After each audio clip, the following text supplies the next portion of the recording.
height and build, massive even for one of Norman blood, as well as his flaxen-coloured hair, not to mention his fame, he could be identified even at a distance. Bohemund stood head and shoulders above his peers, wherever they came from, even those from his father's Normandy birthplace. Tancred, his mother at Hauteville and of towering height himself, still conceded half a hand to his uncle. "On yonder high battlement you will see my banner." The pointed finger was hardly necessary. The huge red flag, with its diagonal bar showing the blue and white chequer of the de Hauteville family, flew stiff in a strong breeze and was easily visible from anywhere on the wide expanse of the River Orontes plain, lit as it was by the blazing morning sun. "We have possession of the city, and we have the body of your father, who failed to make good his escape.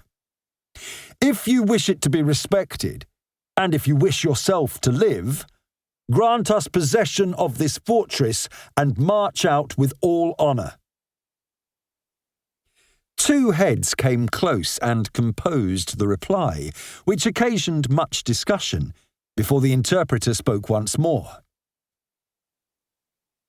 "My lord esteems his father still, but says if he is dead, then his body is of no account, for his soul will surely be welcomed into paradise."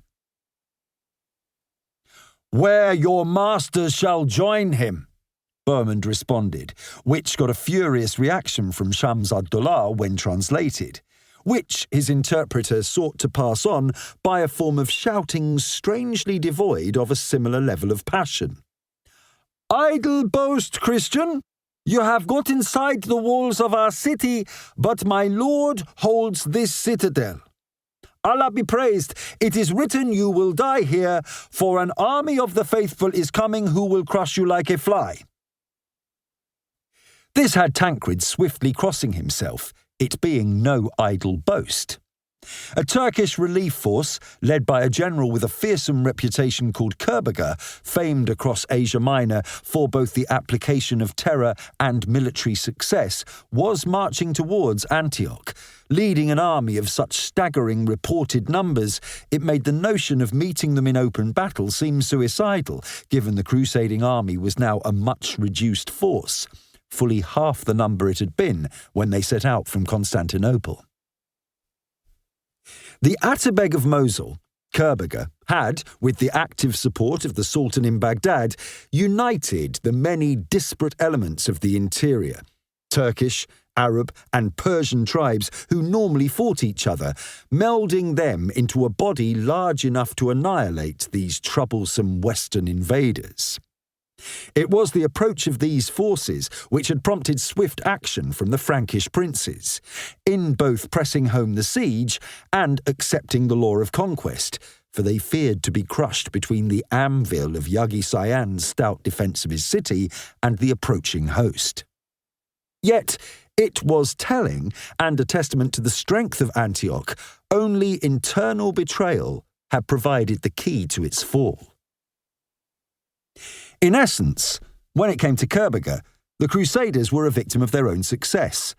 Brought east by a plea from Pope Urban to aid Greek Byzantium in its century-old conflict with the Seljuk Turks, the true task was to proceed on to Palestine and free from the control of Islam the holy places of Christendom, visited each year by Christians in their thousands, and from which came regularly tales of those pilgrims being maltreated, robbed, women molested, both they and their menfolk sometimes killed.